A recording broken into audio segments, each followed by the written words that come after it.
Apakah kalian sering mendengar penyakit yang bernama kencing manis? Dalam dunia medis, kencing manis disebut dengan istilah diabetes mellitus. Kencing manis atau diabetes mellitus merupakan suatu keadaan di mana kadar gula di dalam darah melebihi batas normal. Lalu, bagaimana gula tersebut bisa menumpuk dalam darah kita?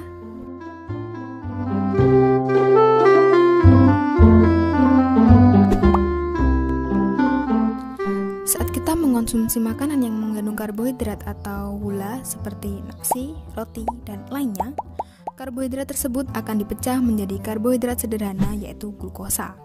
Kemudian, glukosa akan dipecah menjadi ATP yaitu suatu molekul yang berkontribusi terhadap energi di dalam tubuh melalui proses yang dinamakan glikolisis. Ketika jumlah glukosa dalam darah kita sudah cukup, pankreas akan mengeluarkan hormon insulin yang mengubah glukosa menjadi molekul glikogen agar bisa disimpan di dalam hati dan otot. Saat dibutuhkan, glikogen tersebut akan diubah kembali menjadi glukosa untuk diubah menjadi energi melalui suatu proses yang dinamakan glikogenolisis dengan bantuan hormon insulin.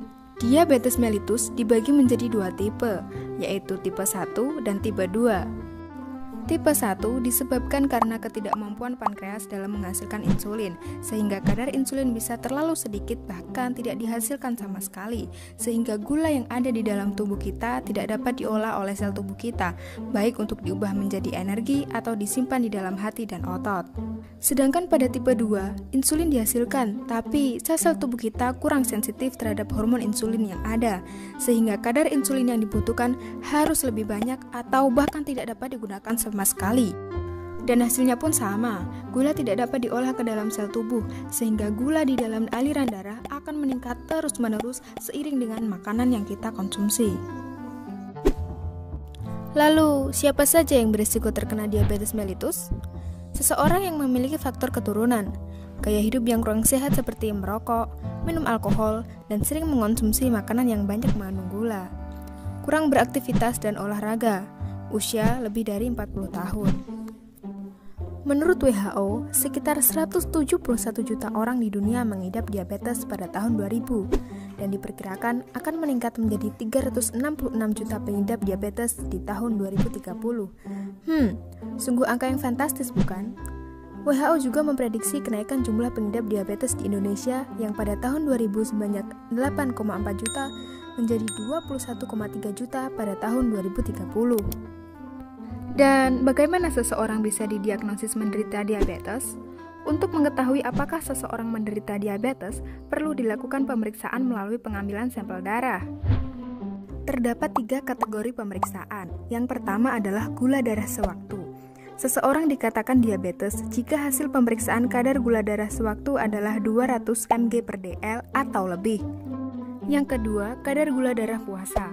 Seseorang dikatakan diabetes jika hasil pemeriksaan kadar gula darah puasa adalah 126 mg/dl atau lebih.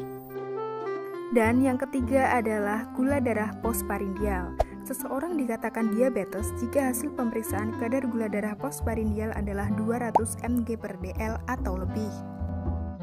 Biasanya, penderita diabetes mellitus mengalami 3 gejala khas. Gejala ini disebut trias gejala diabetes. Di antaranya adalah polifagi, polidipsi, dan poliuri.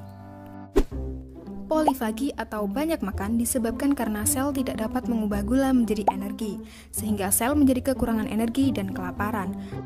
Maka otak akan menanggapi kondisi ini dengan sensasi lapar yang membuat penderita diabetes banyak makan. Akibatnya, gula dalam darah terus meningkat tetapi tidak bisa diolah, sehingga penderita diabetes banyak makan, tapi berat badan tidak bertambah, bahkan cenderung menurun. Gejala kedua adalah polidipsi. Polidipsi atau banyak minum disebabkan karena darah yang terlalu kental akibat gula. Sistem keseimbangan tubuh secara otomatis akan mengurangi kepekatan darah dengan meningkatkan asupan cairan, sehingga penderita akan banyak minum. Gejala yang ketiga adalah poliuri. Poliuri atau banyak kencing disebabkan karena penderita mengalami polidipsi atau banyak minum, maka otomatis penderita diabetes akan sering kencing. Selain trias gejala tersebut, gejala lain yang muncul antara lain penglihatan kabur, luka sulit sembuh, lemas, dan berat badan turun drastis. penderita diabetes mellitus bisa mengalami komplikasi seperti kerusakan saraf, kerusakan jantung, katarak dan kebutaan, kerusakan ginjal, disfungsi seksual, dan kerusakan pembuluh darah kaki. Apakah kalian tahu bahwa penyakit diabetes tidak dapat disembuhkan? Fokus utama dalam penanganannya adalah menjaga agar kondisi gula darah tetap normal. Penanganan yang bisa dilakukan adalah dengan rutin melakukan pengobatan. Obat yang sering digunakan adalah obat pendorong produksi insulin, obat untuk meningkatkan sensitivitas sel terhadap insulin, dan obat pengganti insulin. Lantas, bagaimana kita bisa mencegah diabetes? Yang pertama adalah cek gula darah secara teratur, konsumsi makanan yang sehat dan jaga pola makan agar berat badan tetap ideal. Dan jangan lupa untuk berolahraga secara teratur. Waspadai diabetes, ayo mulai hidup sehat.